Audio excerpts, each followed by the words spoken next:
Imagine stepping into someone else's life as a maid, surrounded by secrets hidden in plain sight. You're there to clean, to serve, but what if the walls whispered back to you? What if the things you found weren't just objects, but pieces of something far darker? From eerie encounters with unseen forces to finding yourself trapped in a sinister game, these maids faced nightmares that went far beyond cleaning duties. Hi guys, welcome back to Dreadful Nights. In today's video, we are diving into 3 disturbing, true maid horror stories. Gripping accounts of people whose lives took a terrifying turn on the job. So grab your headphones, dim the lights, and get ready for an unsettling journey into the unknown. Story 1. The Locked Room by Marisol Vega. My name is Marisol Vega, and I've worked as a live-in maid for years, taking jobs wherever they came. I'd seen my fair share of peculiar employers and odd circumstances, but nothing could have prepared me for the events at the Franklin estate. The house was breathtaking, a sprawling mansion tucked away in the countryside with antique furniture and sprawling grounds. It was owned by Mrs. Franklin, an elderly widow who was kind but reserved. On my first day, she showed me the house, carefully skipping over one room on the 3rd floor. "Don't bother with that room," she said firmly when I asked about it. "It's been sealed for years. There's no need to go up there." Her tone left no room for argument, so I dropped it. But as the days went on, I couldn't help but notice how out of place that locked door seemed. The rest of the house was pristine, yet that single door looked neglected, its paint peeling and the brass handle dull. It wasn't long before I began noticing strange noises. At night, when the house was silent, I'd hear faint knocking coming from the direction of the 3rd floor. Sometimes it sounded like scratching, other times like muffled whispers. At first, I thought it was just the house settling or my imagination playing tricks on me. But the noises grew louder, more distinct, as if someone or something was trying to get out. I mentioned it to Mrs. Franklin one morning, hoping for an explanation, but she brushed it off. "It's just an old house," she said with a tight smile. "Don't let your imagination run wild." But her words didn't comfort me. In fact, they made me even more uneasy. One stormy night, curiosity got the better of me. I couldn't ignore the relentless knocking that seemed to echo through the house. With a flashlight in hand, I crept up the stairs to the 3rd floor. The air grew colder as I approached the locked door, and my pulse quickened. I pressed my ear to the wood and held my breath. "Help me," a faint voice whispered from the other side. I stumbled back, my heart racing. The voice was so clear, so desperate, that it left no doubt in my mind. I wasn't imagining things. The next day, while Mrs. Franklin was out running errands, I decided to investigate. Using a bobby pin, I managed to pick the lock. The door creaked open, revealing a room frozen in time. Dust blanketed every surface, and the air was thick with an unexplainable chill. The room was sparsely furnished, a small bed, a dresser, and a child's rocking chair sitting ominously in the corner. What caught my attention, though, were the tiny handprints smeared across the dusty floor. They looked fresh. I felt an overwhelming sense of dread as I stepped further inside. Suddenly, the rocking chair began to move, its wooden legs scraping against the floor. I bolted from the room, slamming the door shut behind me. But as I turned to leave, I heard a child's laughter, soft and chilling, echo from the other side of the door. That night, I barely slept. The noises from the 3rd floor were louder than ever, and I swore I could hear faint giggles mixed with the knocking. The next morning, I handed in my notice. Mrs. Franklin didn't seem surprised. "Most don't last long," she said with a sad smile as I packed my things. "You were smart to leave." To this day, I don't know what was in that room or who the voice belonged to. But one thing is certain, I'll never take another job without asking about locked doors. Story 2. The Vanishing Jewellery, told by Elena Castillo. My name is Elena Castillo, and I took a job as a maid at a luxurious townhouse to help pay for school. My employer, Ms. Daphne Porter, was an elegant woman in her 50s, living alone in her quiet, lavish home. At first, everything seemed ordinary, but soon strange events began to unfold. It started with the jewelry. Miss Porter kept her collection in a locked glass case in her bedroom. Every week, I carefully dusted it, making sure not to disturb anything. One day I noticed a ruby ring was missing, Assuming she'd worn it, I didn't think much of it until she confronted me that evening. "Elena," she said sharply, "did you take my ruby ring?"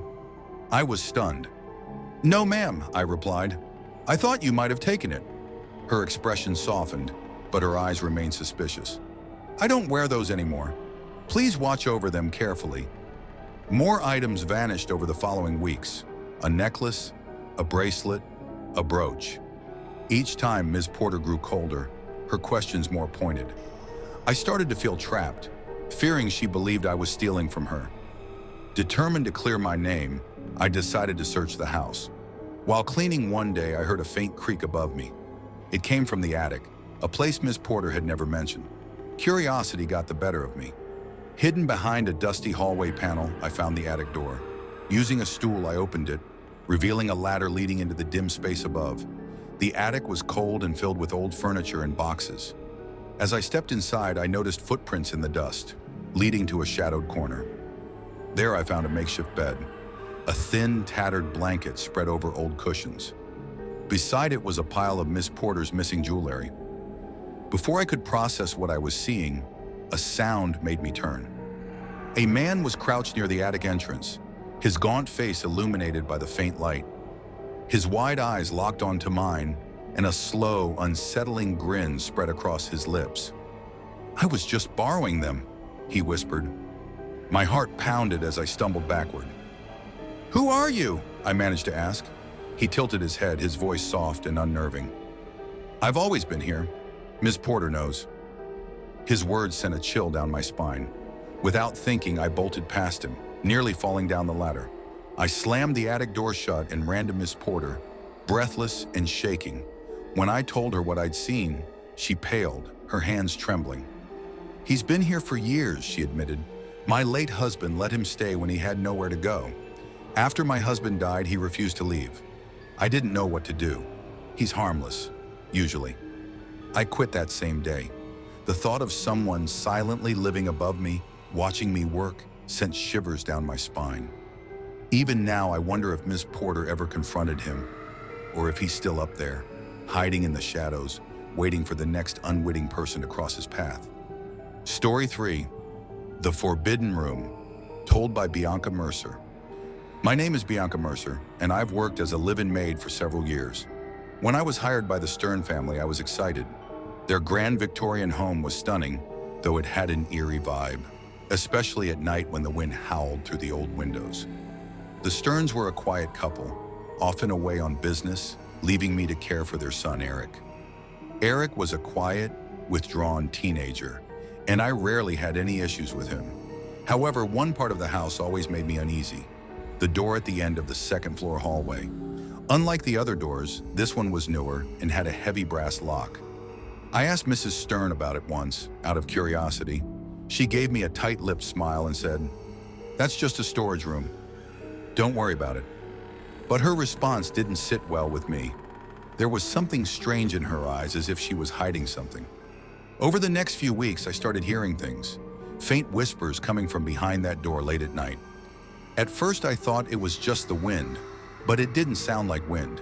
It sounded like voices, low and unintelligible. I tried to ignore it, but it kept happening. Every night around the same time, I would hear them. One night, I decided to confront the noise. I stood at the door, pressed my ear to the cold wood, and listened. The whispers were clearer, now almost like someone was calling my name. It wasn't just one voice, but many.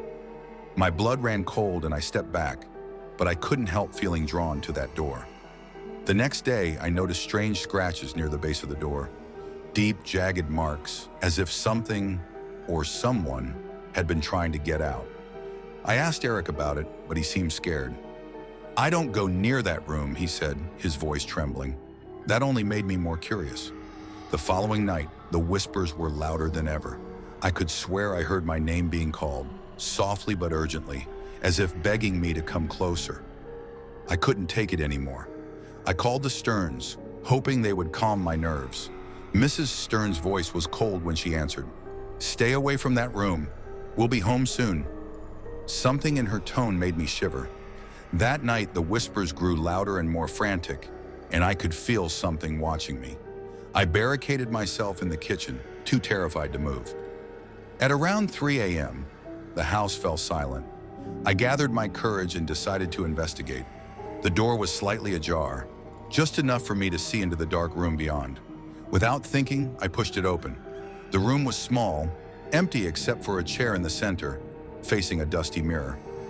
As I stepped inside, my eyes were drawn to the mirror.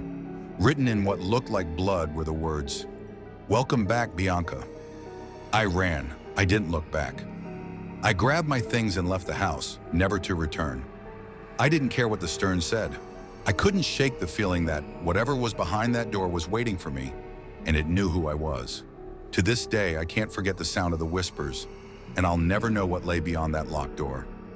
Some things are better left untouched.